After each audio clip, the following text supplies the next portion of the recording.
Okay guys, this one's going to be just a little bit different. We're not going to be covering a specific rule.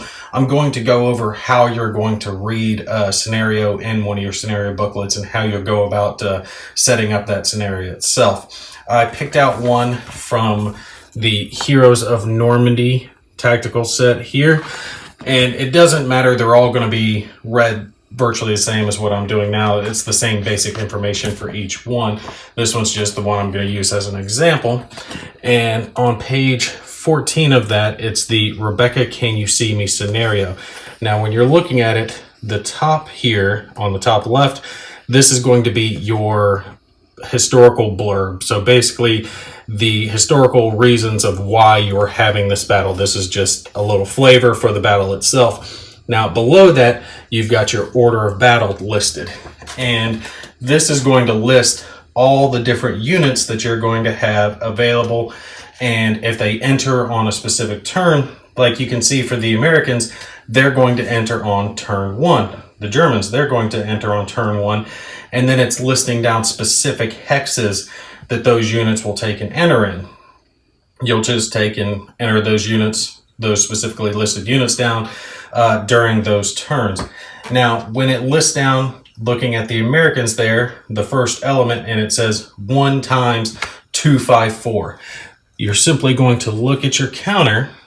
Right there across the bottom of it, you see it says 254.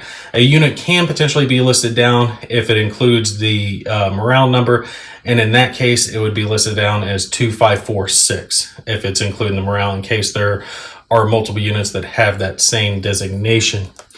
But you'll take and lay out all the different units that are involved. You see here we've got 1, 254, 2, 144s there on the top Pathfinder group. And then it says 1 M1919, that's your support weapon. So you've got that laid down there. And any units that have specific names like Sergeant Hill and Major Tom, those are going to be your leaders that are going to be involved in this scenario, and they'll be listed down as well.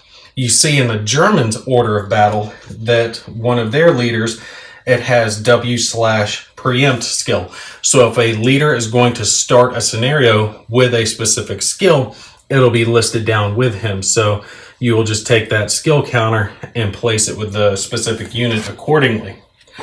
Now in the top right, that's going to show you the specific maps that you're using.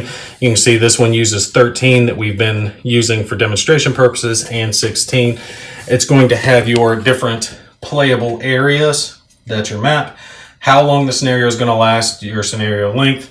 This one lasts 7 turns, and when it says the Americans have initiative on turn 1, that means the Americans are going to go first. You're not going to roll for it there on that very first turn.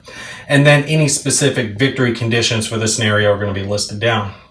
Now after that, in the bottom right there, scenario special rules, a lot of scenarios are going to have special rules associated with them to change things up accordingly. These are rules you're not going to find in the main rule book because it's only going to apply to this specific scenario itself.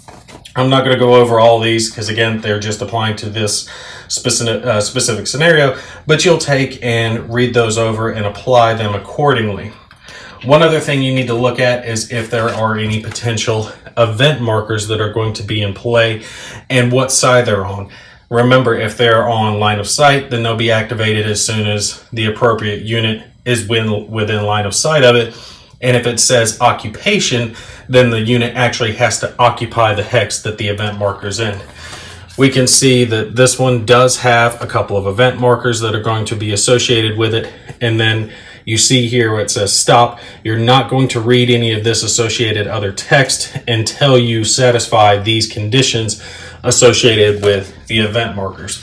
It does give you the hex that the event marker is going to go in. You'll simply place those specific event markers in the specified hex, and then you'll activate them accordingly, whether it's occupation and or line of sight.